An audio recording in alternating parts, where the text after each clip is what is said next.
luar biasa menurut saya. Kenapa? Karena ini adalah the greatest comeback ever.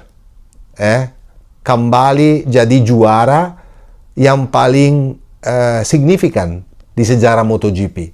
Kenapa guys? Tidak pernah terjadi sebelumnya bahwa seorang yang pernah jadi juara dunia setelah 6 tahun bisa jadi juara dunia lagi. Itu di sejarah MotoGP nggak pernah terjadi. Tapi Marc Marquez bisa lakukan itu. Dan selain itu, aku kasih satu data lagi. Di sejarah MotoGP nggak ada pembalap seumur Marc Marquez pernah jadi juara dunia. Dia kan umurnya 32. Dia jadi juara dunia. Valentino Rossi dulu pernah jadi juara dunia di umur 30.